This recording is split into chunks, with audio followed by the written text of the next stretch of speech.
और प्रेस वार्ता में साथ में बैठे प्रदेश एसटी मोर्चा के महामंत्री श्रीमान बिंदेश्वर बेग जी, प्रदेश की मंत्री और रांची नगर निगम की पार्षद बहन श्रीमती रोशनी खलखो जी और हमारे मोर्चा के पदाधिकारी श्रीमान रवि मुंडा जी एवं विभिन्न पत्र पत्रिका, electronic media, print media, social media और अन्य समाचार पत्रों से जुड़े हमारे रांची महानगर के हमारे पत्रकार मित्रों, संवाददाता मित्रों, निश्चित रूप से आज झारखंड प्रदेश के अंदर बहुत सारे विषयों पर राजनीतिक दृष्टि से राज्य की जनता को भ्रमित करने का प्रयत्न हो रहा है। इसमें हमारे इस प्रदेश के मुख्यमंत्री आदरणीय हेमंत सोरेन जी ने आदिवासी की परिभाषा ही अलग गढ़ने लगे।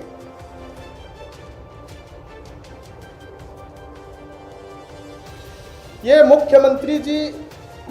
इस प्रदेश के आदिवासियों को उनकी आदिवासी की जो अपनी परंपरा है, आस्था है, विश्वास है, संस्कृति है और उनकी एक विशिष्ट पहचान है, विशिष्ट जो उनका स्वभाव स्वाभिमान है, उनका जिस प्रकार से जो है परोपकारी भाव है, जिस प्रकार से जो है अन्याय के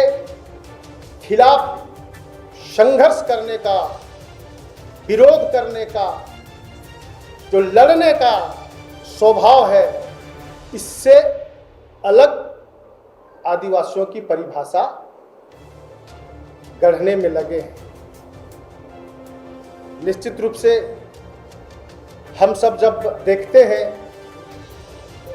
तो ये जो सोरेन परिवार है, सोरेन परिवार की जो अपनी पारिवारिक जो विशेषता है, उस पारिवारिक विशेषता के आधार पर आदिवासी को आदिवासी की परिभाषा समझाने का प्रयत्न किया जा रहा है। संवाददाता मित्रों, ये जो है हमेशा से ये परिवार खरीद फरोख्त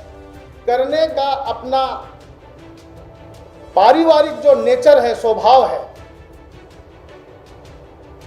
उससे जोड़ करके देखता है। इसकी आदत है, इन लोगों का परिवार का आदत है। मैं स्मरण दिलाना चाहता हूं कि ये लोग झारखंड आंदोलन के नाम पर झारखंड आंदोलन को भी बेचने का काम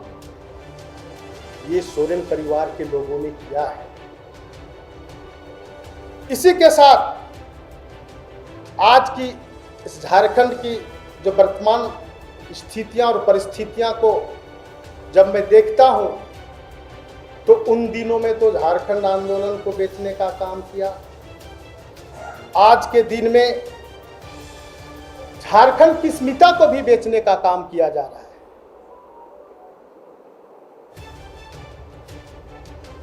आदिवासियों का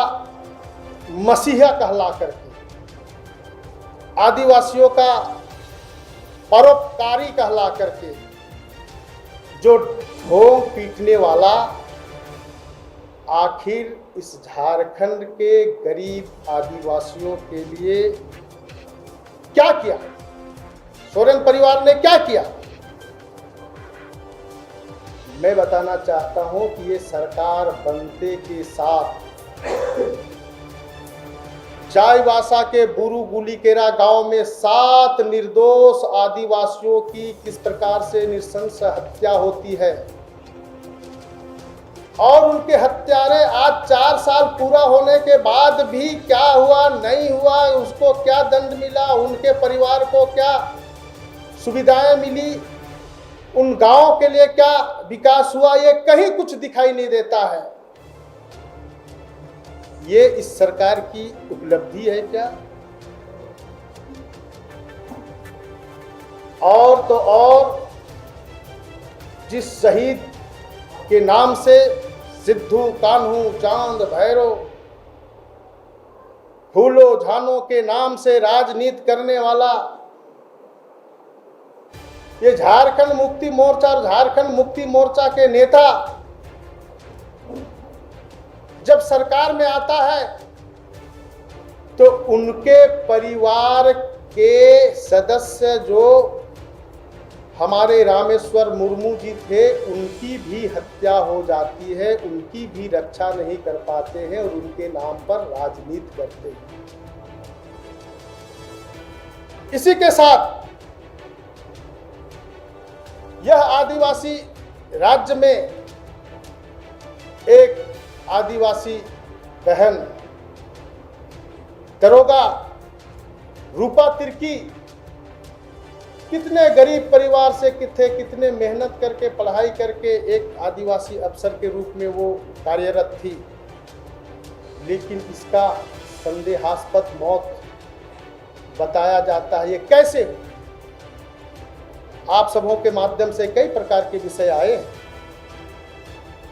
हमारी बहन जो है यहाँ तुपुदना में संध्या तोपनो किस प्रकार से जो है गौ तस्कर के हाथों ट्रक से फिसली जाती है, इसी प्रकार से जो है हमारे जो प्रिमिटिव ट्राइब की बेटी रूबिका पहाड़िया को 50 टुकड़ों में काट करके जो है किस प्रकार से बोरे में फेंक दिया जाता है बंद करके।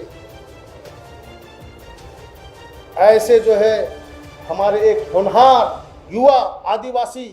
विकास मुंडा, उसका भी हत्या कर दिया जाता है। ये सारे चीजें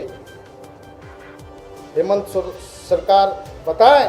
हेमंत सोरेन जी बताएं कि ये आदिवासी समाज की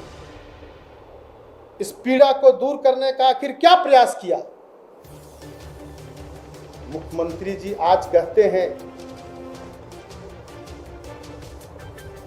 कि हम आदिवासी हैं, आदिवासी मुख्यमंत्री हैं, आदिवासी मुख्यमंत्री होने के कारण हमें जो है फंसाया जा रहा है, प्रताड़ित किया जा रहा है। ये जो है आदिवासी मुख्यमंत्री हैं, ये जो इस प्रकार से बात करते हैं और इस प्रकार से जो है इस राज्य के लिए आदिवासियों के लिए काम ना करके उनके लिए किस प्रकार से जो है अत्याचार करने जैसा शासन संचालित कर रहे हैं, और ये मुख्यमंत्री ऐसा कह रहे हैं तो इस राज्य के जो है बाकी आदिवासी का क्या हालात होगा, सहज आप अंदाजा लगा सकते हैं। दरअसल में ये मुख्यमंत्री जी का और ये सरकार का इस राज्य के जनता के लिए, उस राज्य के आदिवासियों के लिए चिंता नहीं है। इनकी चिंता क्या है कि हम इस राज्य के आदिवासी की जनता की कमाई आए, यहाँ के इस राज्य के जो है आम जन सारोकार के लिए जो काम होते हैं, ऐसे सारे चीज़ों को लूट करके भ्रष्टाचार में अकंठ डूब करके इनके बहुत सारे सहयोगी कहां से जो है अपने सानिध्य रख करके उनके गतिविधियों के कारण राज्य के जो है गाढ़ी कमाई को लूटने का काम ये हेमंत सोरेन कर रहे हैं। और आदिवासी नाम पर ये जो है राजनीति करना चाहते, ये जो है सेंटिमेंटल लाभ लेना चाहते हैं। यह राज्य की जनता, राज्य के आदिवासी आज के दिन में समझ गए। ये केवल आदिवासी काट खेल करके, आदिवासी को गुमराह करके आदिवासियों को ही लूटने का काम करते हैं। ये छोटा नागपुर संथाल परगना में CNT एक्ट और SPT एक्ट है, इसके आधार पर इन लोगों के जमीन का संरक्षण करने का प्रावधान है। लेकिन आप संथाल परगना जाइए, चाहे छोटा नागपुर के इस क्षेत्र में जाइए, ये सैकड़ों जगह पर अपने नजदीकी लोगों के रिश्तेदारों के नाम पर नाम बदल करके अकूत जमीन की संपत्तियां स्थापित करने का काम किया है। ये कौन किया है? ये हेमंत सोरेन किया है, उनके परिवार के लोग किए हैं। ये सरकार में रह करके सरकार के योजनाओं के माध्यम से जनता के लिए लाभ लेने वाली योजनाओं में भी किस प्रकार से अपने परिवार को वहां घुसा करके वैसे संपत्तियों को भी अपने नाम करने में भी ये कहीं चूकते नहीं। निश्चित रूप से अगर आज के दिन में कहा जाए तो बहुत सारे हैं, लेकिन अगर कुछ काउंट भी किया जाए तो 108 यानी माला फेरते हैं 108 बार, तो इसी प्रकार से 108 ऐसे जो है संपत्ति ये हाईकोर्ट में एफिडेविट करके दी है। ये प्रमाण है। इसके अलावे सैकड़ों बेनामी संपत्तियां ये जो है गरीब आदिवासियों का ये लूटने का काम किया है। आज जो है रांची के अंदर अगर आप देखें, है पूरे राज्य में, लेकिन रांची के अंदर में देखें तो आदिवासियों का जमीन किस प्रकार से बेरहमी से लूटी जा रही है। लूटने के लिए स्पेशल जो है इनका जो है विभाग का कैडर नहीं, लेकिन ये जो है प्राइवेट एक अपना कैडर डेवलप करके वैसे कैडर के माध्यम से, यानी हम दलाल कह सकते हैं, हम जो है बिचौलिया कह सकते हैं,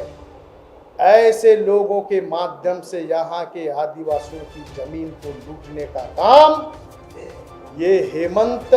सरकार में, इनके संरक्षण में और इनके द्वारा जो है प्रोत्साहित करने पर हो रहा है। निश्चित रूप से यह जो है इनके कई भ्रष्ट पदाधिकारी अंधभक्त होकर के लूटने में सहयोग कर रहे हैं। आप देखते होंगे संथाल परगना के क्षेत्रों में पत्थर का लीज और वहां की जो गिट्टी का जो राजस्व किस प्रकार से लूटी जा रही है, वो जो है बिना परमिट, बिना माइनिंग प्रोविजन के माइनिंग हो रहा है और ये राज्य के राजस्व को भी लूटने का काम हो रहा है। आदिवासी की हितैषी कहलाने वाले ये जो है झारखंड के अंदर में जो है गांव के अंदर नदियां रहती है, नदिया में जो रेत रहता है, उस रेत का अधिकार वहां के ग्राम सभा को दे करके राज्य के राजस्व को भी बढ़ाते और उस राज्य के गांव में रहने वाले ग्राम सभा के लोगों को भी एक जो है सत्ता का विकेंद्रीकरण करते हुए वहां के लोगों को भी एक जो है अपना अधिकार पाने का अवसर देना चाहिए था। लेकिन ये नहीं,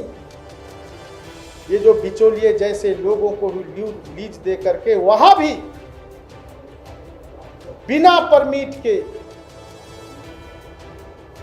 जो सैकड़ों ट्रक जो रेत ले करके ये जो है महंगा में बेच करके ये आम जनों को भी लूटने का काम यह झारखंड सरकार कर रही है। आज जो है ईडी के द्वारा उन पर कई प्रकार के सम्मन जारी हो रहे हैं तो भागे फिर रहे हैं। कभी इधर जा रहे हैं, कभी उधर जा रहे हैं, कहीं वहाँ एफिडेविट डाल रहे हैं, और एफिडेविट भी ऐसा गलत डाल रहे हैं कि किसी तरह से टाल मटोल होते हुए आगे बढ़े। अरे भाई, अगर आपको कोई भी गलत नहीं किए हैं तो आप भाग क्यों रहे हैं?